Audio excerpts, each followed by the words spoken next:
Bonjour Patrick, Végétosphère, j'espère que vous allez bien. Aujourd'hui, on va vous parler d'un mini cyclamen qui fleurit en janvier, février, voire mars.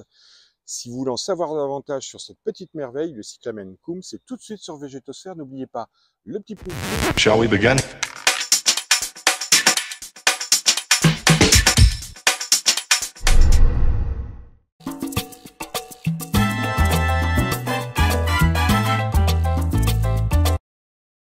Pour annoncer le printemps, vous connaissez la prime vert, famille des primulacées. Est-ce que vous connaissez cette petite plante, cyclamen Coum, le cyclamen de Cos? Eh bien, celui-ci est évidemment moins fréquent. Pourtant, entre ces plantes et celle-ci, on est bien en présence de la même famille, la famille des primulacées. Il y a un monde entre les cyclamens et les primes verts, je vous l'accorde, je vous le concède. Pour autant, les cyclamens, ici c'est le cyclamen Coum, les cyclamens sont au nombre de 3 qu'on retrouve régulièrement dans les jardineries, chez les horticulteurs. Il y a d'abord le premier qui est disponible en septembre, c'est le cyclamen de Perse, certainement le plus connu, le plus pratiqué, qui est parfois parfumé, et croyez-moi, le parfum c'est quelque chose chez le cyclamen quand il en a. Le cyclamen de Perse est une plante disponible en pot en septembre, octobre, novembre. Plante de véranda typique. Pour le nord de la Loire, il faudra la rentrer en véranda. Pour le sud et la partie Méditerranée et autres ouest de la France, là, c'est une plante qui pourrait être disponible au jardin pendant toute l'année. Ça dépend un peu des conditions climatiques et du froid. Le cyclamen Coum, lui, est une plante méditerranéenne, originaire de l'île de Kos, mais qui a quand même une sacrée résistance, parce qu'à moins 20, elle est toujours là. Le troisième cyclamen, celui dont on parlera un jour, c'est le cyclamen à feuilles de lierre, le cyclamen de Naples. Le cyclamen de Naples, et lui, est une plante qui fleurit en septembre, le moment où d'ailleurs il est disponible parmi les bulbes de tulipes et de jacinthe. Alors c'est assez paradoxal, hein, il est capable de fleurir dans le sachet, ça ne gêne pas sa culture et sa plantation dans le jardin. Alors, les oiseaux en mettent un coup, c'est le printemps qui arrive, et c'est grâce au cyclamen. Alors, ce dernier, cyclamen Coum, est particulièrement intéressant parce que lui, il fleurit au printemps, il est totalement rustique, je l'ai dit tout à l'heure. Il va s'éveiller en hiver, donc vers le mois de novembre, hein, il va s'éveiller, faire des feuilles pour pouvoir nous proposer une floraison aux alentours du Nouvel An, janvier, février, mars. Tout dépend des endroits de France et des altitudes pratiquées. Mais grosso modo, c'est comme ça. Il est là bien avant l'arrivée des feuilles sur les arbres caducs. Le cyclamen Coum est disponible dans différentes couleurs, rose, blanc, avec plein de variétés. Maintenant, les variétés arrivent parce que la plante est du premier intérêt. Donc, les créateurs, les horticulteurs, les obtenteurs commencent à s'intéresser sérieusement à cette plante qui va certainement être de plus en plus pratiquée. On a du violet. Nous avons des feuillages typiques des cyclamens, légèrement marbrés, c'est ce qui est une caractéristique. On a des feuillages tout à fait ronds, sympathiques, un peu comme un pilea, la plante d'intérieur. Et donc, je vous l'ai dit, hein, alors pas de parfum, mais des couleurs assez variées et des variétés de plus en plus nombreuses.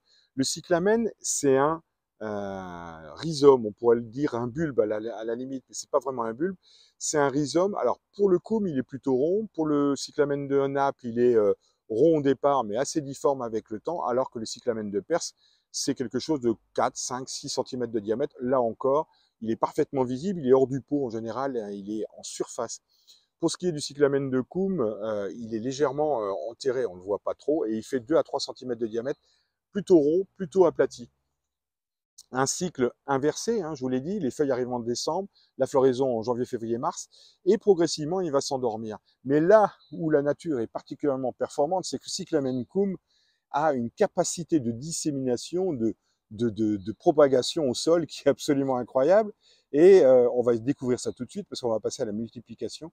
Cyclamen Coum, quand il fleurit, fait des petites fleurs vraiment mignonnes. C'est ça son charme. Et ensuite, on a la formation d'une petite baie. Et cette petite baie va progressivement être enroulée sur le pétiole. Alors j'ai mis une vidéo, je vais remettre des photos. Mais le pétiole s'enroule et se dirige vers le sol. Il va rapprocher sa semence du sol, comme quoi la nature est bien faite. Et progressivement, avec le temps, les semaines, les mois, cette petite baie, ce petit fruit va sécher pour libérer les graines. Alors les graines vont tomber au pied, ça va de soi. Bon, ça c'est pas très intéressant, mais sauf que qui va arriver là? Madame la fourmi, travailleuse, Madame la fourmi va prélever ses graines et va les répartir un peu partout autour, ce qui fait que le massif va grandir. Et c'est ça l'intérêt du cyclamen Coum. On a là une association absolument divine avec une bestiole qu'on apprécie moyennement, la fourmi, et une fleur qui est particulièrement sympathique. Le mariage des deux va faire que votre massif, si le sol est convenable, lui convient parfaitement, un sol plutôt frais, humifère, il peut être rocailleux, mais idéalement frais, humifère, voire légèrement argileux, hein, ça marche aussi. Et alors là, vous allez avoir des cyclamènes un peu partout. Donc N+1, vous allez retrouver à peu près la même population. On va s'apercevoir qu'il y a des jeunes cyclamènes qui vont pousser, qui ne vont pas fleurir. Il faut 2 ans à partir d'une semence pour que le cyclamène coum puisse se mettre à fleurir. Et après, ça prend des proportions absolument remarquables, ce qui fait qu'on peut avoir un couvert végétal en janvier, février, mars, rien qu'avec 1 ou 2 ou 3 mètres carrés de cyclamen. Il ne faut pas qu'il y ait de compétition, bien évidemment. La culture, la plantation. Bah, écoutez, un cyclamen coum, ça s'achète en janvier, février, mars chez les producteurs. C'est en général les producteurs qui le font, moins les jardineries, mais je pense que le succès va venir. Et à ce moment-là, il n'y a pas 36 solutions, il faut l'acheter et le planter dans la foulée. On prend soin de ne pas trop toucher à la motte. C'est comme quand on achète des narcisses, des muscaries en fleurs. On ne touche pas la motte, la plante est en pleine fleur, on prend la motte, on la met en terre avec un bon petit terreau, on arrose un chouïa et c'est parti. On ne touche absolument pas à ce chevelu, à cet enchevêtrement racinaire de bulbes, de rhizomes et de racines, de telle sorte que ça puisse foisonner et se développer normalement. Donc pas question de planter en automne, j'ai jamais vu les cyclamen coum disponibles en sachet, tout comme le cyclamen de Naples, vers le mois de septembre-octobre. Ça, j'ai pas encore observé une seule fois. Au niveau des maladies, des parasites, alors compte tenu de l'époque de floraison, on ne lui connaît pas de problème. Ce qui est sûr et certain, c'est que le cyclamen peut être dévoré par des mulots et des campagnols qui aiment beaucoup ces racines. Ça m'emmène tout droit un peu à l'histoire que j'ai un peu omis d'aborder.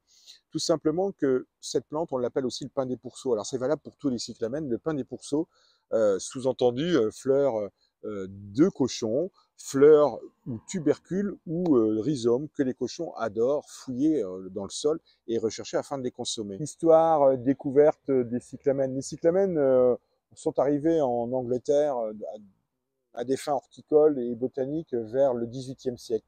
La plante n'a pas vraiment eu de succès au départ. Vers le XIXe siècle, on a commencé à avoir en France, notamment du côté de la Savoie, dans le massif des Bauges, on a vu des horticulteurs s'intéresser à cette plante et le succès de cette plante a été très important auprès des curistes, ce qui a donné des idées du côté de la Savoie pour pouvoir développer cette culture et en faire une plante particulièrement intéressante et une fleur pour le cyclamen de Perse en l'occurrence qui était parfumée. Cette plante a eu un succès grandissant pour avoir vraiment un succès absolument incroyable car une reine au Danemark a pu donner le coup de pouce final. Elle a observé que ces élégantes à la cour, dans la cour, portaient des magnifiques chapeaux avec des plumes d'aigrettes, oiseaux qui devaient mourir pour pouvoir en prélever ces plumes et les mettre sur les chapeaux. Donc elle a interdit ça, et c'est plutôt tout à son honneur. Et évidemment, les élégantes ont dû chercher quelque chose d'autre. Et c'est alors que la fleur de cyclamen est arrivée sur les chapeaux. Ainsi, le cyclamen a de nouveau eu un succès grandissant. Le cyclamen est symbole d'amour, de sincérité, de fidélité. Et au Japon, c'est la fleur de l'amour par excellence, par exemple. N'hésitez pas à rejoindre la description, vous trouverez des détails certainement omis lors de cette petite vidéo. Donc là, vous retrouverez des différentes informations.